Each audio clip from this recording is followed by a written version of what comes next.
જય ખંભલાવમાં. ખંભલાવમાંનો ગૌરવવંતો ઇતિહાસની ટૂંકમાં ઝાંખી કરીએ તો આ મુજબ છે. આપ નિહાળી રહ્યા છો માંડલમાં આવેલા ખંભલાવ માતાજીના પ્રાગટ્ય સ્થાનમાં. અહીં ચિત્ર અંકિત કરવામાં આવેલી આ ચિત્રો દ્વારા માનો ગૌરવવંતો ઇતિહાસની અને અવધિચ ભૂદેવોના ગૌરવવંતા ઇતિહાસની આપણે ઝાંખી કરી રહ્યા છીએ. ખૂબ જ દિવ્ય અને ભવ્ય રીતે સુંદર કાર્ય આ મહાપુરુષોએ કર્યું છે. એ મહાપુરુષોને આપણે ખૂબ ખૂબ શુભકામના પાઠવીએ છીએ. હજારો વર્ષ પહેલાં માંડલનો ગૌરવવંતો ઇતિહાસ પણ આની સાથે આ અંકિત કરવામાં આવ્યો છે. આ કુશસ ગોત્રના ભૂદેવો ચામુંડા માને પ્રાર્થના કરવા નીકળ્યા. ત્યાંથી આગળ ખૂબ જ આપ નિહાળી રહ્યા છો એ ગૌરવવંતો માનો મહિમા ગાતો આ દિવ્ય અને ભવ્ય ઇતિહાસ છે.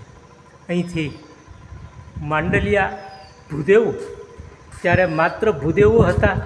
એ ચોટીલા અનુષ્ઠાન કરવા ગયા અને 7મે નોરતે માએ એને વચન આપ્યું.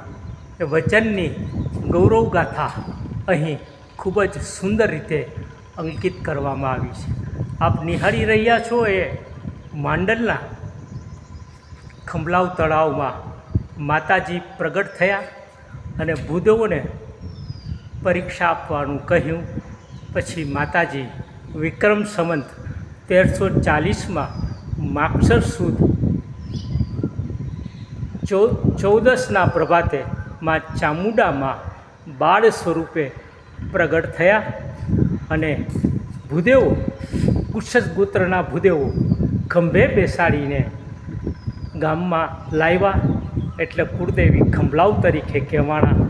આ છે માનો ગૌરવવંતો ઇતિહાસના આપણે દર્શન કરીએ છીએ. આપણે અત્યારે ખૂબ જ ભવ્ય રીતે આ માંડલના ટ્રસ્ટી મંડળે આ ખૂબ જ તળાવનો સુંદર અને ભવ્ય વિકાસ કર્યો છે. આવો વિકાસ કરતા રહે અને માનો મહિમા, માની ગરિમા, ઇતિહાસની ગરિમા સાથે અકબંધ રહે, બ્રાહ્મણત્વને ઉજાડે અને એવી શુભકામના સાથે આપણે માંડલ તળાવમાં ની સાક્ષીએ સૌને પ્રાર્થના કરીએ. ટ્રસ્ટી મંડળને પણ પ્રાર્થના કરીએ, ભાવિક ભક્તોને પણ પ્રાર્થના કરીએ કે માની ગરિમા, માનો ગૌરવવંતો ઇતિહાસ અકબંધ રહે અને દિન પ્રતિદિન માના મહિમાનો વિકાસ થાય, માના મંદિરનો વિકાસ થાય, માંડલનો વિકાસ થાય અને કુશસ ગોત્રના સૌ બ્રાહ્મણ પરિવારોનો વિકાસ થાય. તનથી, મનથી અને ધનથી આગળ વધે એવી શુભકામના સાથે જય ખંભલાવમાં, જય ખંભલાવમાં, જય ખંભલાવમાં, જય ખંભલાવમાં.